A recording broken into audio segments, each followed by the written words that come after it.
Hey everybody, Raymond here from the Beginner Photography Podcast, and it's that time of the year where it gets cold, which makes me want to stay inside, which unfortunately isn't very good for feeling creative. So I've been wanting to get out. I've been wanting to shoot something a little bit different, just to shoot. A lot of my summers, spring, that kind of pretty fair weather. I'm shooting weddings, I'm shooting engagements, and I wanted to shoot something just a little bit different.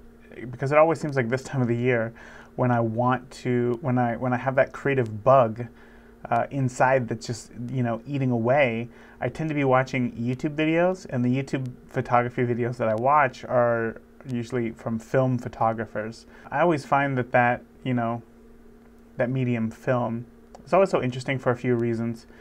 One, it's fun to shoot film because you just go out and you experiment with things, and you don't know what it's going to turn out to be until it's all over and you get it developed. And then, I don't think that it's as fun watching film photography as it is shooting film photography.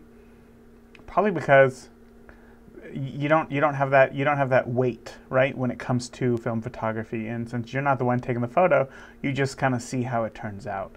So since shooting film is more fun than watching film, I thought to myself, I'm going to go out and I'm going to give myself the constraint of only being able to shoot with my Fuji X100V in kind of a film setting where I can't look at the LCD, and I'm only shooting 36 frames. Let me show you how it went.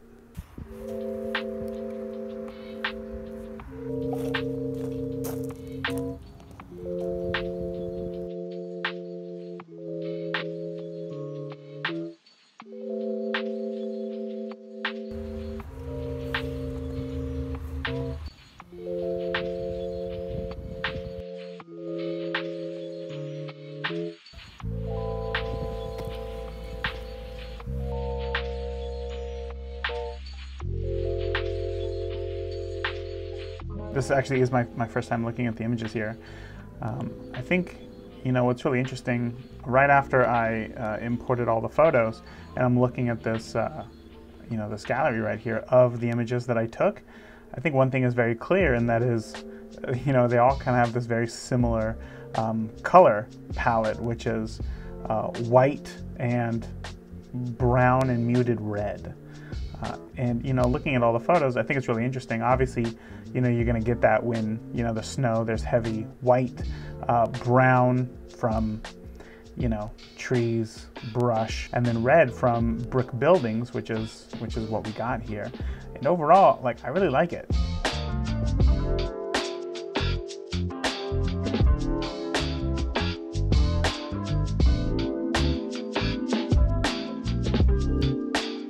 There's a few images here that I got that are, the same image but just different exposures, just to kind of make sure that I got it right. Ultimately here, obviously, I think that this one that's, what was the difference? 1/340th of a second and 1/500th of a second. So that true 1/500th of a second, I think that the exposure is a little bit better here because there's more information in the highlights of these numbers, whereas opposed to right here, it's more washed out and you can't see it as well.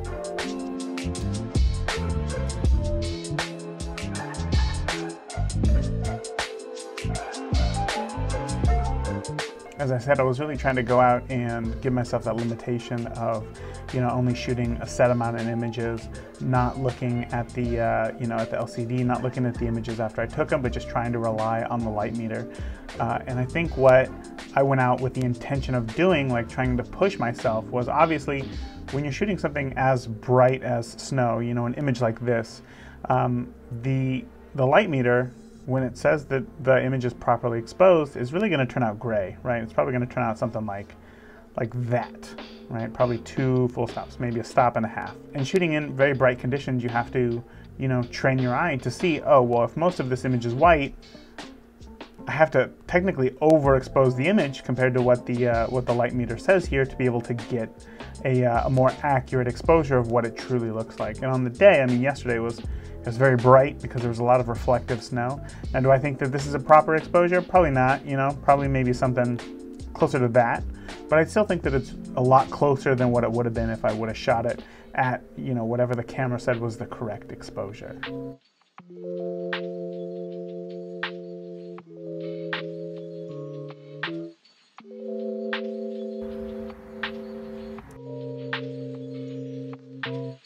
looking at all the images, you know, I really tried to be more intentional with the photo that I captured, so keeping less photos of the same subject. So you'll see, you know, I got this tree right here. I shot it in landscape, but then I shot it again in portrait. You know, I shot it in landscape, and I thought to myself, this really is pretty distracting photo. I think because of the bridge, maybe because of these, you know, pillars over here. But when I shot it in portrait, that really kind of separated everything away from the image and made you just focus on the tree and then the sign as well.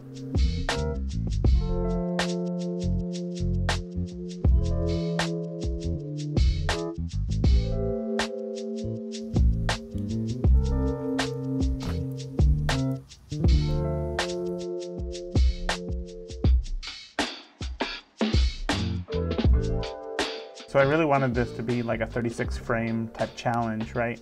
Unfortunately, I believe the weather was like 10 degrees outside. It was very cold, and while I had a hand warmer in, you know, my left hand here, my right hand, which was holding the camera, I did not have a hand warmer, and it was very cold. My hands got very cold, so I wasn't keeping as close attention to my frame count as maybe I should have, so I might have taken a few more frames.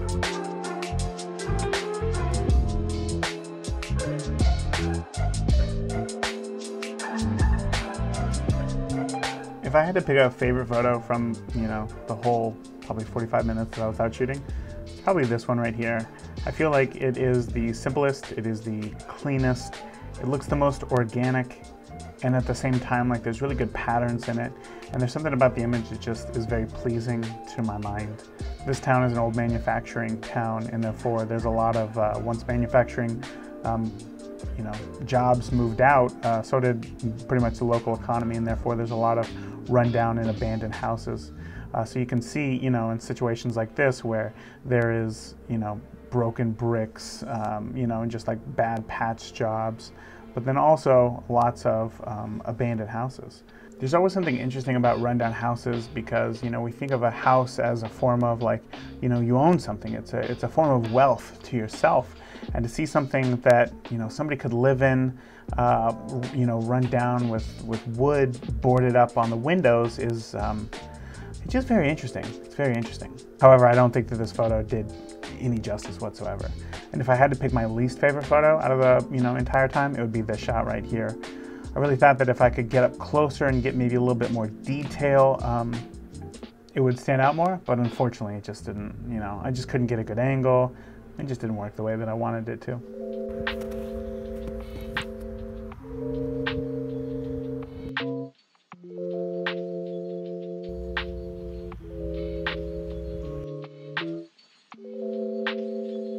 The shot right here is probably a close second. It's a runner-up for one of my favorite images. I don't know, there's just something about lines, something about geometry, something about, you know, the amount of things going on, and yet at the same time how clean the image is, that is just very, very pleasing to my eyes.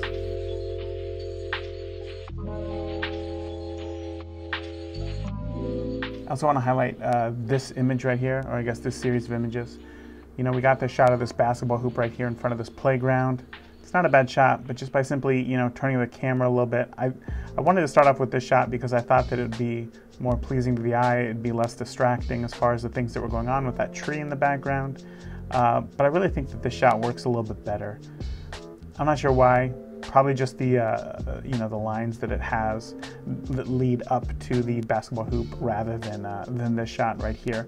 But, you know, it's just proof that, you know, you can take a photo and just frame it just a little bit off to one direction, and then it becomes a whole lot more powerful. So, did I get any photos that are going in my portfolio? No, I don't know. I don't think so.